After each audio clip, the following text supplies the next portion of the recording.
जय श्री राम। श्री हनुमान गायत्री मंत्र हनुमान जी के प्रमुख और विशेष मंत्रों में से एक माना जाता है। इस मंत्र के 108 बार जाप करने से हनुमान जी की कृपा प्राप्त होती है और उनकी दिव्य सुरक्षा आमंत्रित होती है। इस मंत्र के द्वारा हम हनुमान जी से प्रार्थना करते हैं कि हमें सही बुद्धि और मार्ग प्रदान करें। हनुमान गायत्री मंत्र मानसिक स्थिरता और शांति प्रदान करने के लिए जाना जाता है और छात्रों के लिए ये मंत्र काफी उपयोगी है। इस मंत्र का जाप करते समय आप मन में शांति और स्थिरता अनुभव करेंगे। यह मंत्र आपके मानसिक स्थिति में स्थिरता भरने की अनूठी क्षमता रखता है, जिससे आप जीवन की चुनौतियों का सामना करने में अधिक समर्थ होते हैं। छात्र हनुमान जी के आशीर्वाद को प्राप्त करने के लिए इस मंत्र का नियमित जाप करें और शिक्षा में उत्कृष्टता प्राप्त करें। इस मंत्र का नियमित जाप करने से व्यक्ति को अत्यधिक ऊर्जा, शक्ति और आत्मविश्वास प्राप्त होती है। सुबह जल्दी उठकर चिंताओं से मुक्त होकर पीले वस्त्र पहने और रुद्राक्ष माला के साथ इस मंत्र का 108 बार जाप करें। चलिए गायत्री मंत्र के बाद इस मंत्र के जाप की शुरुआत करें।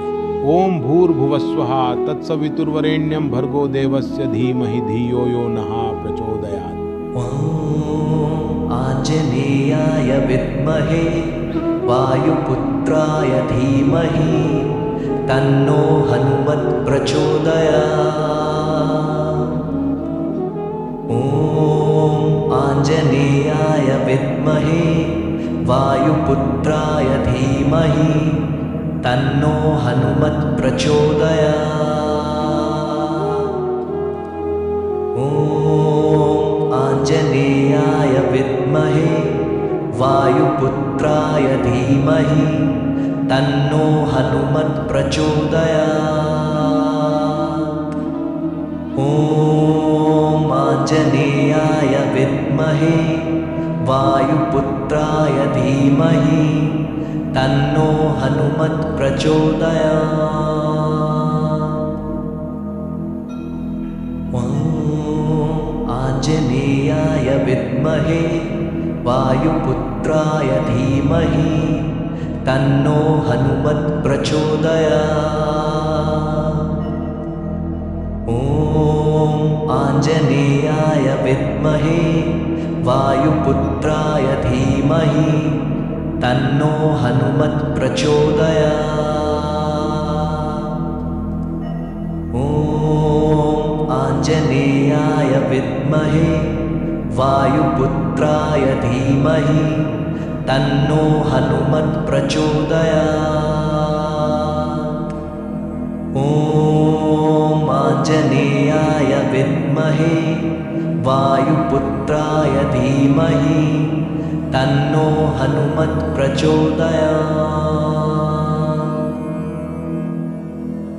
ओम आंजनेयाय विद्महे वायुपुत्राय धीमहि तन्नो हनुमत् प्रचोदयात्। ओम आंजनेयाय विद्महे वायुपुत्राय धीमहि तन्नो हनुमत् प्रचोदयात्। ओम आंजनेयाय विद्महे वायुपुत्राय धीमहि तन्नो हनुमत् प्रचोदयात्। ओम आंजनेयाय विद्महे वायुपुत्राय धीमहि तन्नो हनुमत् प्रचोदयात्। ओम आंजनेयाय विद्महे वायुपुत्राय धीमहि तन्नो हनुमत् प्रचोदयात्। ओम आंजनेयाय विद्महे वायुपुत्राय धीमहि तन्नो हनुमत् प्रचोदयात्। ओम आंजनेयाय विद्महे वायुपुत्राय धीमहि तन्नो हनुमत् प्रचोदयात्। ओम आञ्जनेयाय विद्महे वायुपुत्राय धीमहि तन्नो हनुमत् प्रचोदयात्। ॐ आञ्जनेयाय विद्महे वायुपुत्राय धीमहि तन्नो हनुमत् प्रचोदयात्। ॐ आञ्जनेयाय विद्महे वायुपुत्राय धीमहि तन्नो हनुमत् प्रचोदयात्।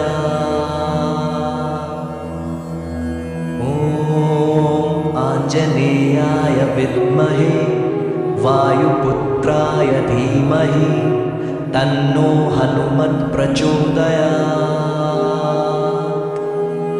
ॐ आञ्जनेयाय विद्महे वायुपुत्राय धीमहि तन्नो हनुमत् प्रचोदयात्। ॐ आञ्जनेयाय विद्महे वायुपुत्राय धीमहि तन्नो हनुमत् प्रचोदयात्। ॐ आञ्जनेयाय विद्महे वायुपुत्राय धीमहि तन्नो हनुमत् प्रचोदयात्। ॐ आञ्जनेयाय विद्महे वायुपुत्राय धीमहि तन्नो हनुमत् प्रचोदयात्। ॐ आञ्जनेयाय विद्महे वायुपुत्राय धीमहि तन्नो हनुमत् प्रचोदयात्। ॐ आञ्जनेयाय विद्महे वायुपुत्राय धीमहि तन्नो हनुमत् प्रचोदयात्। ॐ आञ्जनेयाय विद्महे वायुपुत्राय धीमहि तन्नो हनुमत् प्रचोदयात्। ॐ आञ्जनेयाय विद्महे वायुपुत्राय धीमहि तन्नो हनुमत् प्रचोदयात्। ॐ आञ्जनेयाय विद्महे वायुपुत्राय धीमहि तन्नो हनुमत् प्रचोदयात्।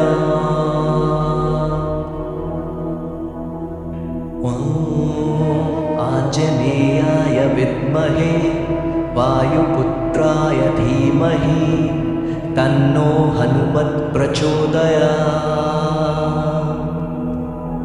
ॐ आञ्जनेयाय विद्महे वायुपुत्राय धीमहि तन्नो हनुमत् प्रचोदयात्। ॐ आञ्जनेयाय विद्महे वायुपुत्राय धीमहि तन्नो हनुमत् प्रचोदयात्।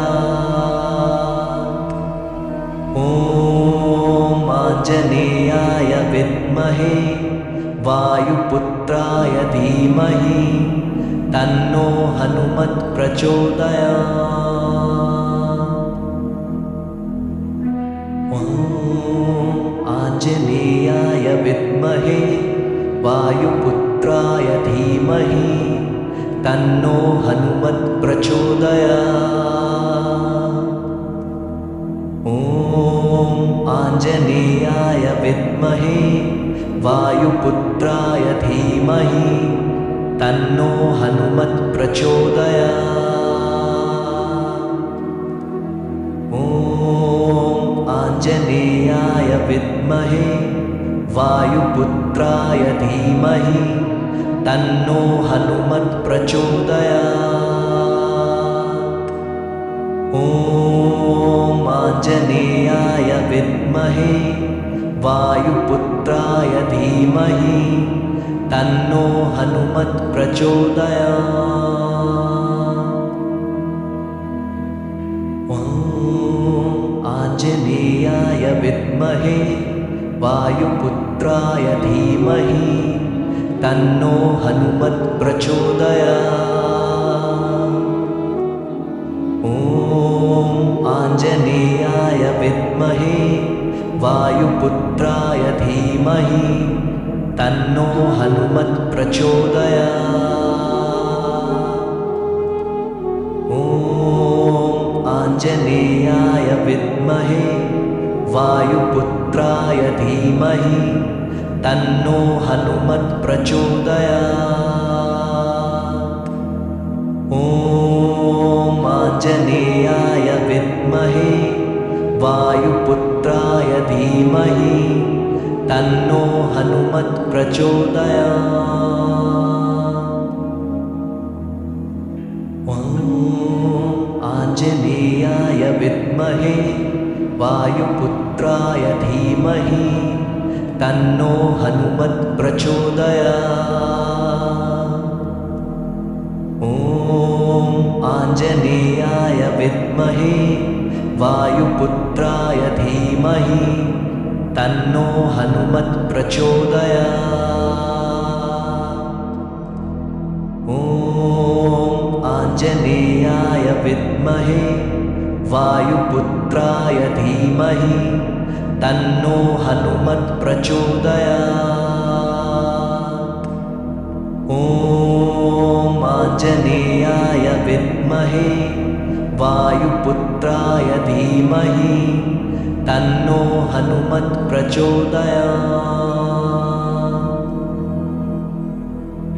ॐ आञ्जनेयाय विद्महे वायुपुत्राय धीमहि तन्नो हनुमत् प्रचोदयात्। ॐ आञ्जनेयाय विद्महे वायुपुत्राय धीमहि तन्नो हनुमत् प्रचोदयात्।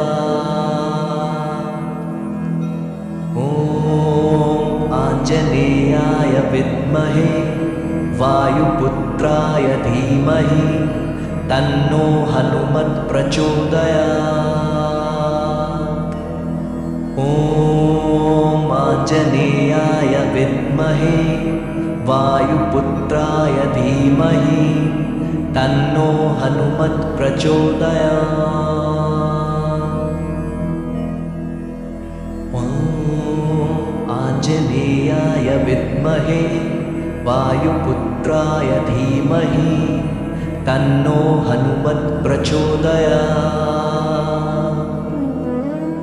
ॐ आञ्जनेयाय विद्महे वायुपुत्राय धीमहि तन्नो हनुमत् प्रचोदयात्। ॐ आञ्जनेयाय विद्महे वायुपुत्राय धीमहि तन्नो हनुमत् प्रचोदयात्। ॐ आञ्जनेयाय विद्महे वायुपुत्राय धीमहि तन्नो हनुमत् प्रचोदयात्। ॐ आञ्जनेयाय विद्महे वायुपुत्राय धीमहि तन्नो हनुमत् प्रचोदयात्। ॐ आञ्जनेयाय विद्महे वायुपुत्राय धीमहि तन्नो हनुमत् प्रचोदयात्। ॐ आञ्जनेयाय विद्महे वायुपुत्राय धीमहि तन्नो हनुमत् प्रचोदयात्।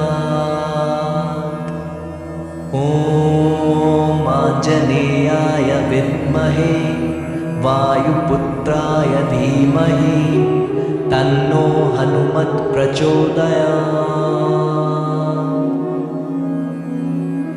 ॐ आञ्जनेयाय विद्महे वायुपुत्राय धीमहि तन्नो हनुमत् प्रचोदयात्। ॐ आञ्जनेयाय विद्महे वायुपुत्राय धीमहि तन्नो हनुमत् प्रचोदयात्। ॐ आञ्जनेयाय विद्महे वायुपुत्राय धीमहि तन्नो हनुमत् प्रचोदयात्। ॐ आञ्जनेयाय विद्महे वायुपुत्राय धीमहि तन्नो हनुमत् प्रचोदयात्। ॐ आञ्जनेयाय विद्महे वायुपुत्राय धीमहि तन्नो हनुमत् प्रचोदयात्। ॐ आञ्जनेयाय विद्महे वायुपुत्राय धीमहि तन्नो हनुमत् प्रचोदयात्। ॐ आञ्जनेयाय विद्महे वायुपुत्राय धीमहि तन्नो हनुमत् प्रचोदयात्। ॐ आञ्जनेयाय विद्महे वायुपुत्राय धीमहि तन्नो हनुमत् प्रचोदयात्। ॐ आञ्जनेयाय विद्महे वायुपुत्राय धीमहि तन्नो हनुमत् प्रचोदयात्। ॐ आञ्जनेयाय विद्महे वायुपुत्राय धीमहि तन्नो हनुमत् प्रचोदयात्। ॐ आञ्जनेयाय विद्महे वायुपुत्राय धीमहि तन्नो हनुमत् प्रचोदयात्। ॐ आञ्जनेयाय विद्महे वायुपुत्राय धीमहि तन्नो हनुमत् प्रचोदयात्। ॐ आञ्जनेयाय विद्महे वायुपुत्राय धीमहि तन्नो हनुमत् प्रचोदयात्। ॐ आञ्जनेयाय विद्महे वायुपुत्राय धीमहि तन्नो हनुमत् प्रचोदयात्। ॐ आञ्जनेयाय विद्महे वायुपुत्राय धीमहि तन्नो हनुमत् प्रचोदयात्। ॐ आञ्जनेयाय विद्महे वायुपुत्राय धीमहि तन्नो हनुमत् प्रचोदयात्। ॐ आञ्जनेयाय विद्महे वायुपुत्राय धीमहि तन्नो हनुमत् प्रचोदयात्। ॐ आञ्जनेयाय विद्महे वायुपुत्राय धीमहि तन्नो हनुमत् प्रचोदयात्। ॐ आञ्जनेयाय विद्महे वायुपुत्राय धीमहि तन्नो हनुमत् प्रचोदयात्। ॐ आञ्जनेयाय विद्महे वायुपुत्राय धीमहि तन्नो हनुमत् प्रचोदयात्। ॐ आञ्जनेयाय विद्महे वायुपुत्राय धीमहि तन्नो हनुमत् प्रचोदयात्। ॐ आञ्जनेयाय विद्महे वायुपुत्राय धीमहि तन्नो हनुमत् प्रचोदयात्। ॐ आञ्जनेयाय विद्महे वायुपुत्राय धीमहि तन्नो हनुमत् प्रचोदयात्। ॐ आञ्जनेयाय विद्महे वायुपुत्राय धीमहि तन्नो हनुमत् प्रचोदयात्। ॐ आञ्जनेयाय विद्महे वायुपुत्राय धीमहि तन्नो हनुमत् प्रचोदयात्। ॐ आञ्जनेयाय विद्महे वायुपुत्राय धीमहि तन्नो हनुमत् प्रचोदयात्। ॐ आञ्जनेयाय विद्महे वायुपुत्राय धीमहि तन्नो हनुमत् प्रचोदयात्। ॐ आञ्जनेयाय विद्महे वायुपुत्राय धीमहि तन्नो हनुमत् प्रचोदयात्। ॐ आञ्जनेयाय विद्महे वायुपुत्राय धीमहि तन्नो हनुमत् प्रचोदयात्। ॐ आञ्जनेयाय विद्महे वायुपुत्राय धीमहि तन्नो हनुमत् प्रचोदयात्। ॐ आञ्जनेयाय विद्महे वायुपुत्राय धीमहि तन्नो हनुमत् प्रचोदयात्। ॐ आञ्जनेयाय विद्महे वायुपुत्राय धीमहि तन्नो हनुमत् प्रचोदयात्। ॐ आञ्जनेयाय विद्महे वायुपुत्राय धीमहि तन्नो हनुमत् प्रचोदयात्। ॐ आञ्जनेयाय विद्महे वायुपुत्राय धीमहि तन्नो हनुमत् प्रचोदयात्। ॐ आञ्जनेयाय विद्महे वायुपुत्राय धीमहि तन्नो हनुमत् प्रचोदयात्। ॐ आञ्जनेयाय विद्महे वायुपुत्राय धीमहि तन्नो हनुमत् प्रचोदयात्। ॐ आञ्जनेयाय विद्महे वायुपुत्राय धीमहि तन्नो हनुमत् प्रचोदयात्। ॐ आञ्जनेयाय विद्महे वायुपुत्राय धीमहि तन्नो हनुमत् प्रचोदयात्। ॐ आञ्जनेयाय विद्महे वायुपुत्राय धीमहि तन्नो हनुमत् प्रचोदयात्। ॐ आञ्जनेयाय विद्महे वायुपुत्राय धीमहि तन्नो हनुमत् प्रचोदयात्।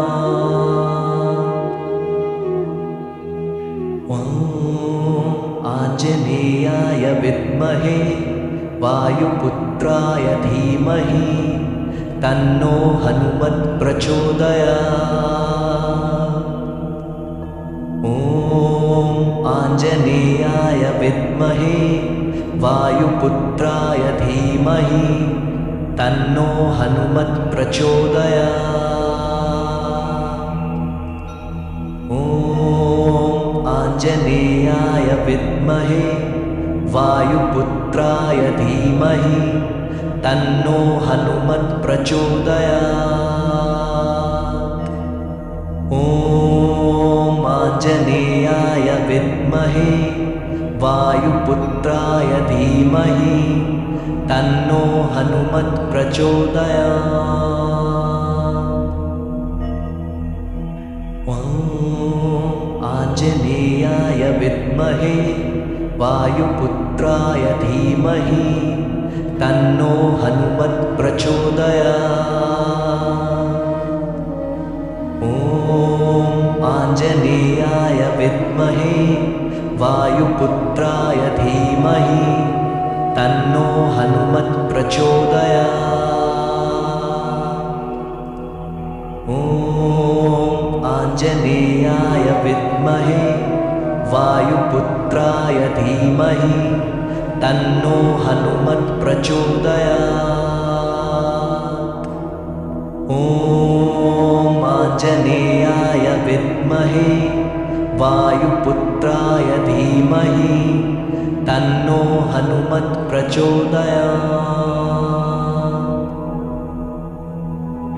ॐ आञ्जनेयाय विद्महे वायुपुत्राय धीमहि तन्नो हनुमत् प्रचोदयात्।